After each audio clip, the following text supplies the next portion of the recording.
Hello, my crafty friend, and thank you so much for joining me today for this kind of different for my channel thrift/antique store haul video.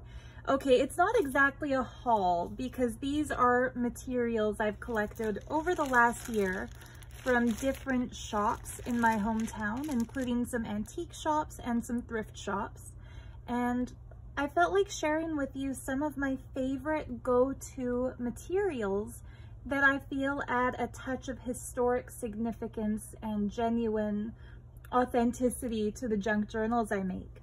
So while a lot of the materials I use in my books are printables and pages from kind of more modern sets of art paper and craft paper, I really love the unique textures you get when you use papers from various antique books, because each one kind of has a different texture and a different weight to it.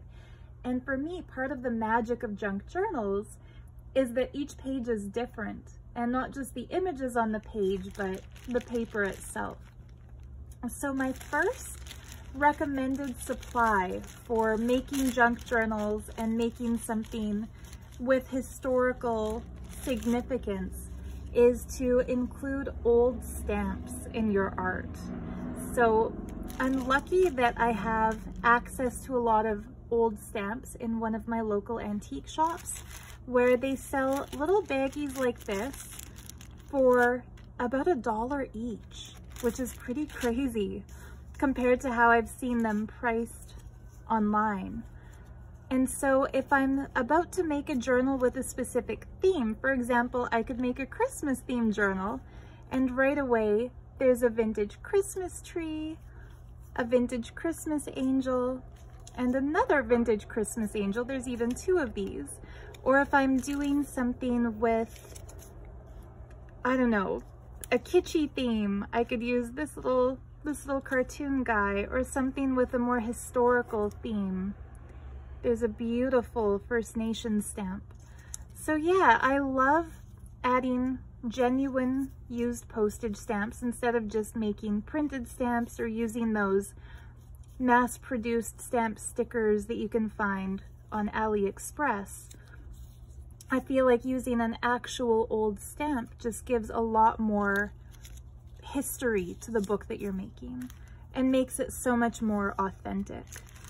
So yeah, little baggies of stamps. That's my first go-to supply. You'll notice every book that I make has at least one real old postage stamp in it. Another thing, I haven't used enough of these because I find that when I find them in my thrift shops and antique shops, I tend to get attached and just want to hoard them for my own personal collection. But antique postcards. They're like little slices of life of the people who bought them on their travels and sent them to their friends. So the pictures are so cool. You don't find pictures like this in postcard shops anymore. I love the history and the writing. The stamp, so this one is from 1914. And even the post office stamp that cancels that stamp has so much interesting character to it. I find this one fun because the person wrote on the front of the card. So this is from October 24th, 1905 from Spokane, Washington.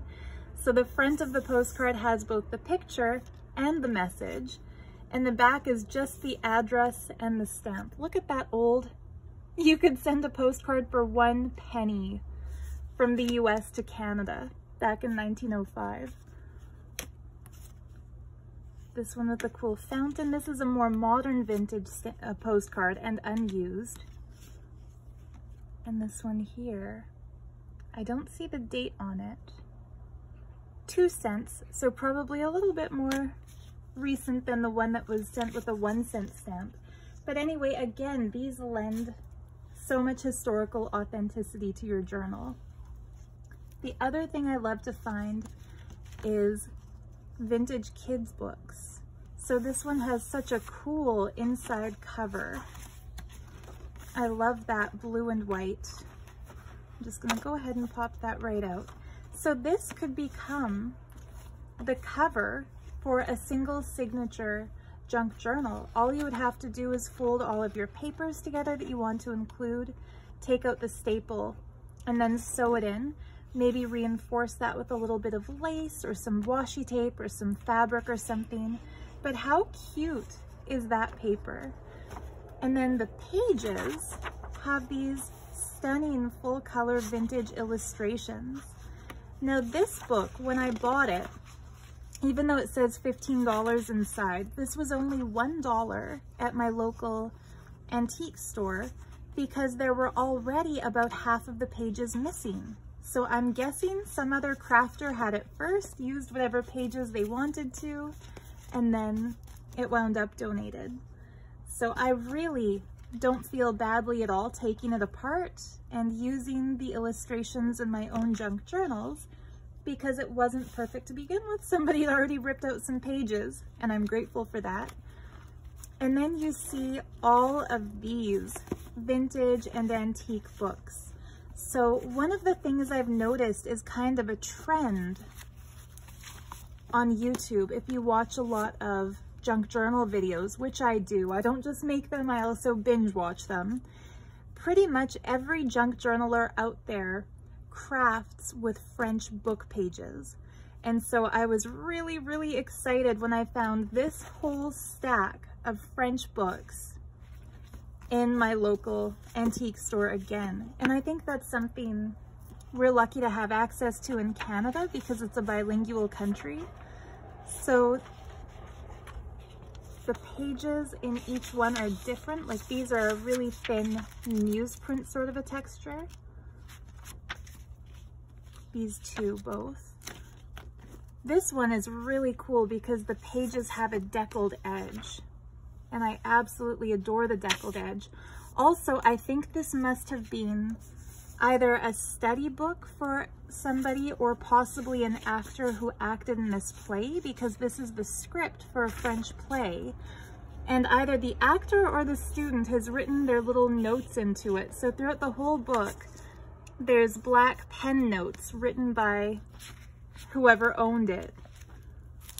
Some pen, some pencil, and it is falling apart. Like this was already rickety when I found it. So again, I don't mind pulling the pages out to use them because there were already pages falling out. And while those other books had kind of a fine newsprinty texture, these have almost a linen texture. I'm not sure if the camera is picking it up, but there's almost like a fabric, cottony feeling to these pages. Another book with similar paper to the last one. These also have like the torn deckle-edged paper, which I want to know, like, what kind of French paper manufacturing was going on at the turn of the last century, where instead of machine cut pages, their books wound up with these amazing deckle-edged torn pages. That's just so cool to me. Thought maybe I could find a date in here, but it doesn't seem to say. Oh, 1842 to 1846. So it's even older than I thought it was. I thought it was from the early 1900s. I wonder if is that when this was made, or is that when it was written?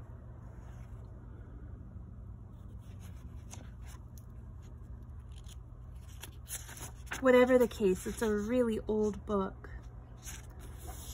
I love how the person who owned it has stuck their little name sticker in the front.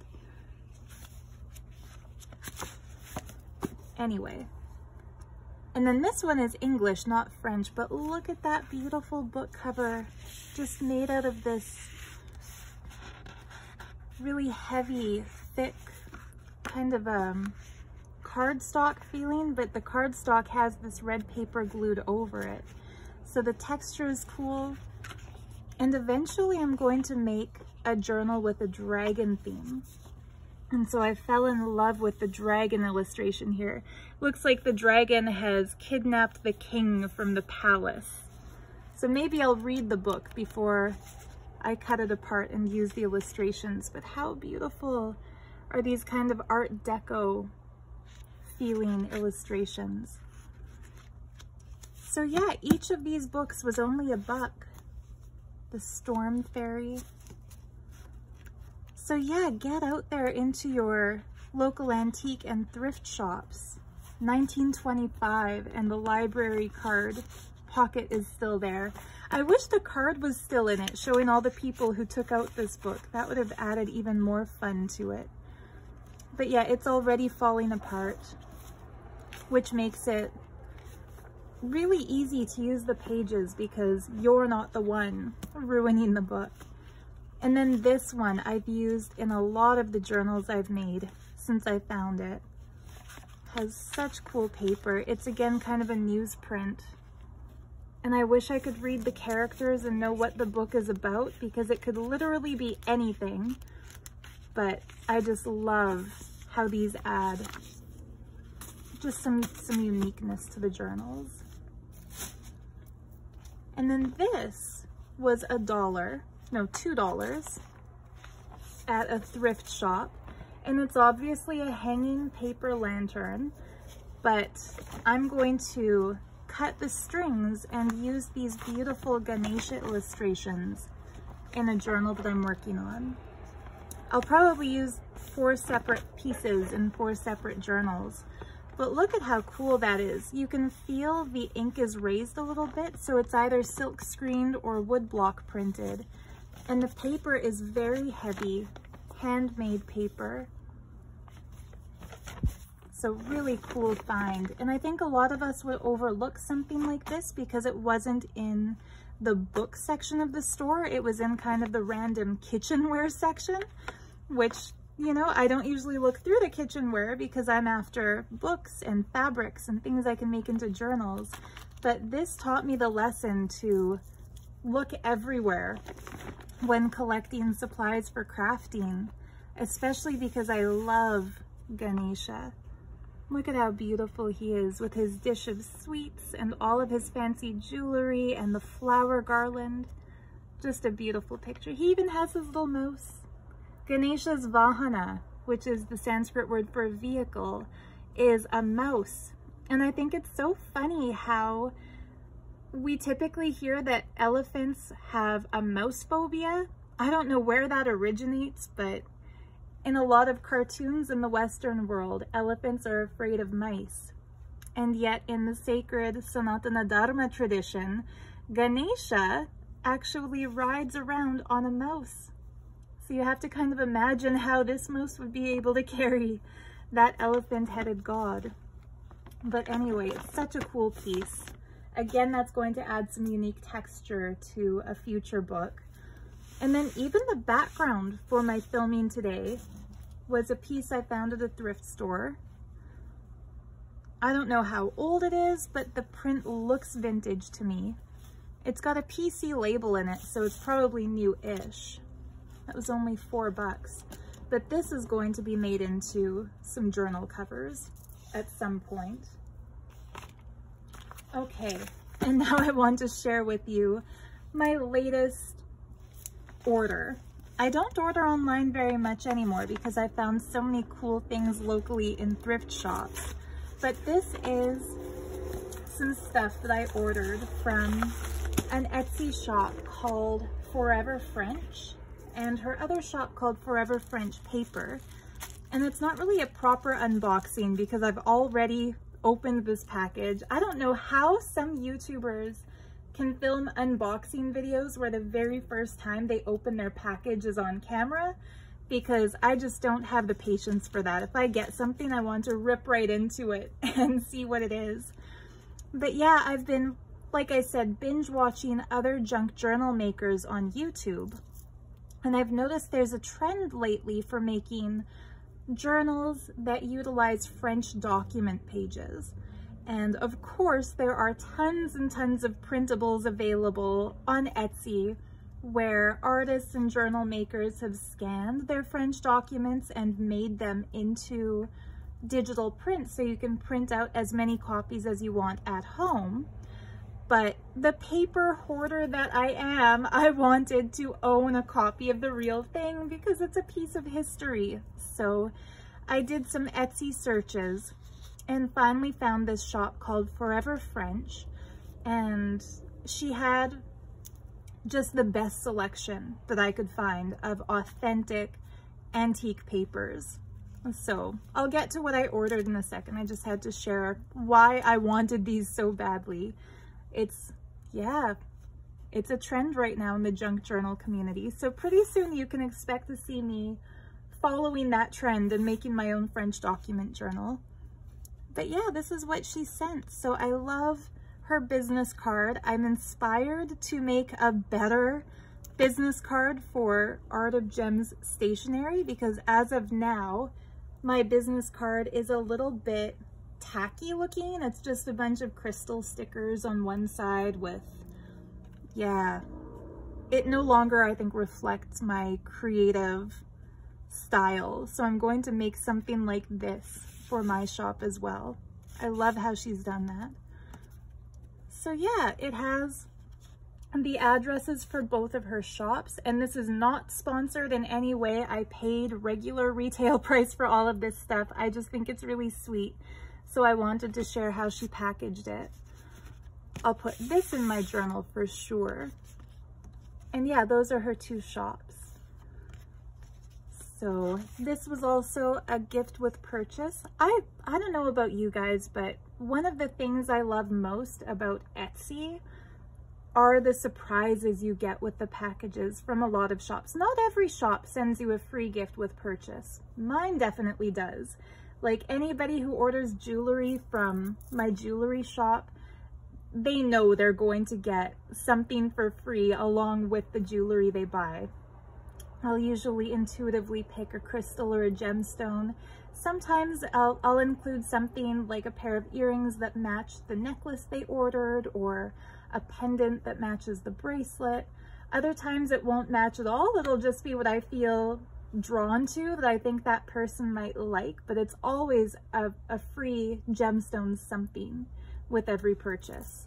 And then from my stationery shop, I always include a bunch of free extras. Like if somebody buys a junk journal that I've made, I'll include stickers and washi tape samples or extra book pages, or just things that I think they would like that suit the aesthetic of the journal they've purchased.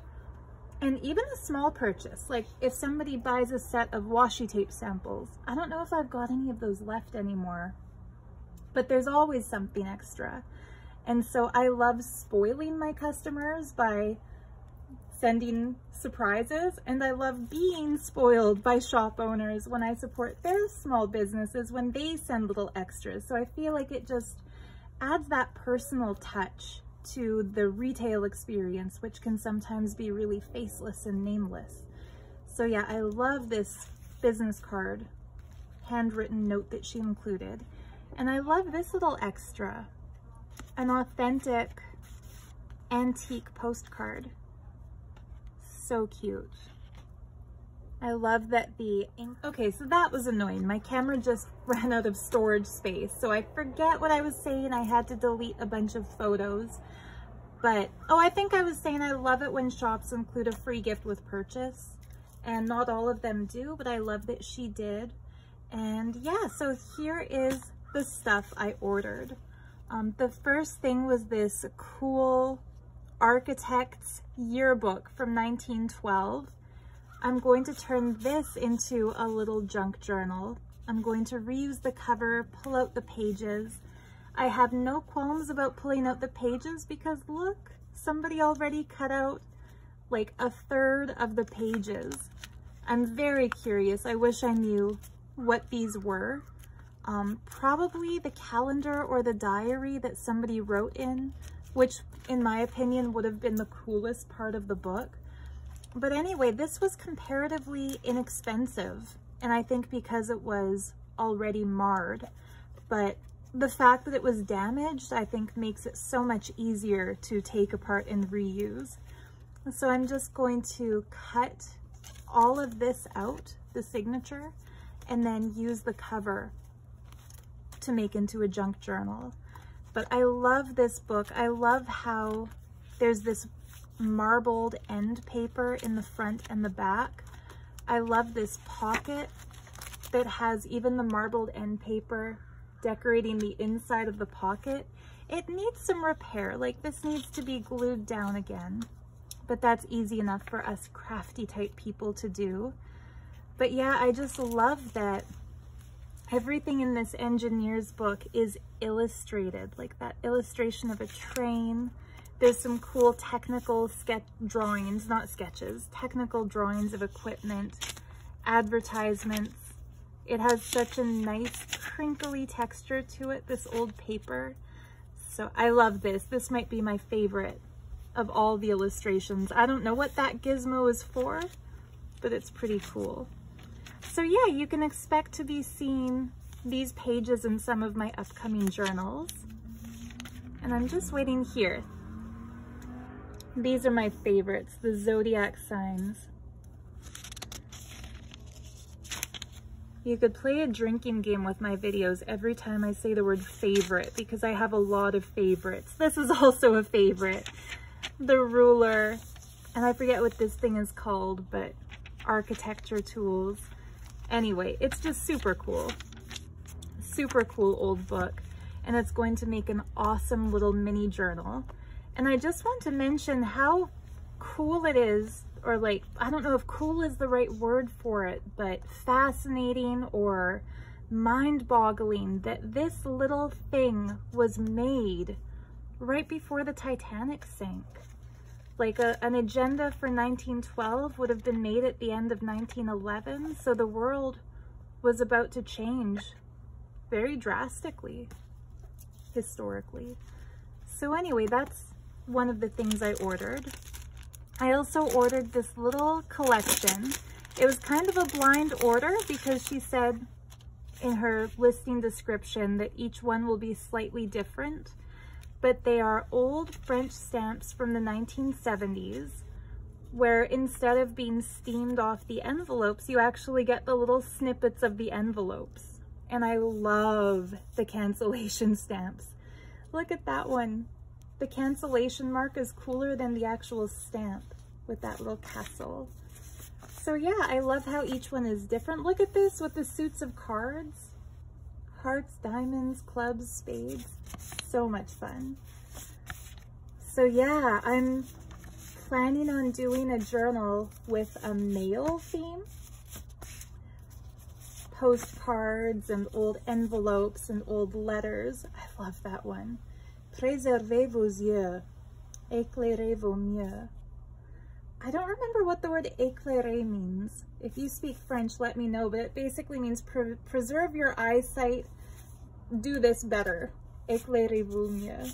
Preserve your eyesight, maybe write better? Except that would be écrire, not éclairer. Anyway, I get distracted trying to read the French. Here's another cool cancellation. Just look at that with the little stamps. So these are, in my opinion, really cool and kind of hard to come by because typically when I find old stamps in my local antique shops, they never have the snippet of the old envelope with them. It's just the stamp. I love that blue. Wow. So yeah, these are super fun. That can make a cool flip page. Like if I put some glue here and glue it onto a page in the journal, flip out. So there we have it. Lots of little French penciled stamps. And then the main thing I was searching for when I placed the order, the antique documents. So I ordered these ones from Forever French and these ones from Forever French Paper. And she let me know that she combines the shipping. So when you order from both of her shops at once, you only have to pay the shipping fee for one of them. She'll refund your shipping from the other order. And just for the record, I'll do that too. You know, if you ever want to order something from my jewelry shop and the same day you want to buy something from my stationery shop, just send me a little note to include it all in the same package and I'll refund the shipping for one of them. So yeah, these are French documents from the 1700s.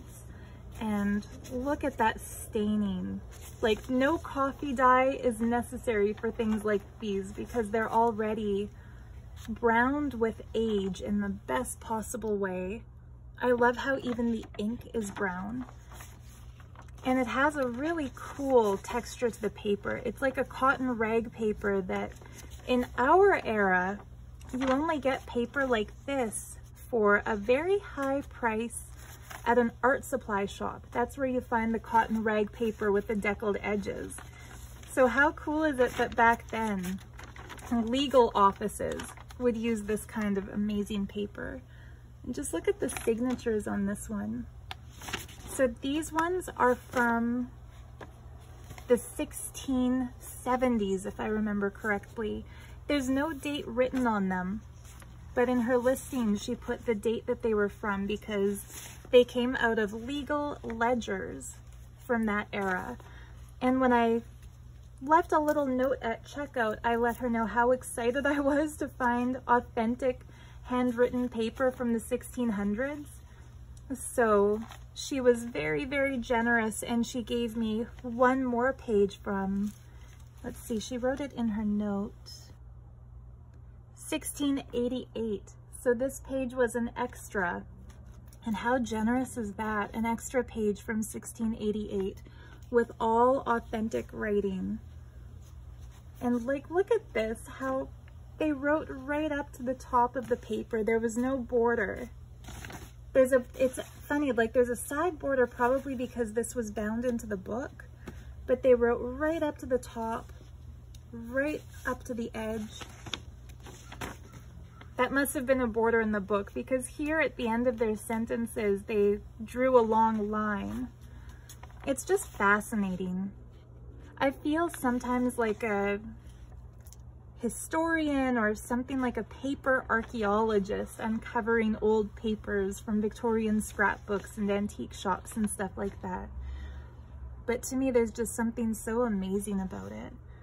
Like the penmanship, the calligraphy, each one is slightly different. And the way they sign their name, it's like an art form in itself. So what I'm going to do with these is print them and use them in a vintage French themed book. So what I like to do is to combine some authentic pieces with some printed pieces to give kind of the best of both.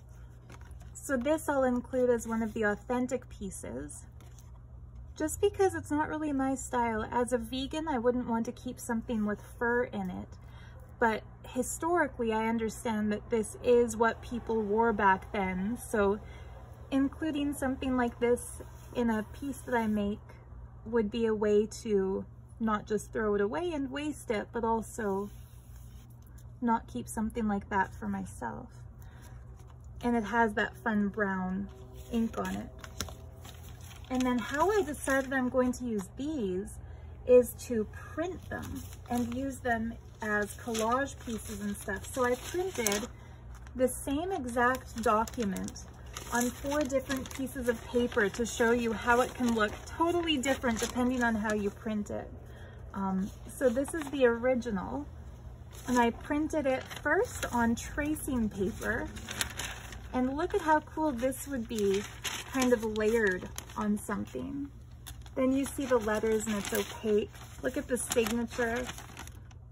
I might even use this where the side that shows the fur is hidden and just have the writing showing, and that way there's no reference to killing animals for fashion. I don't know. I'm still thinking about how I'm going to use that piece. But anyway, I think this turned out really cool.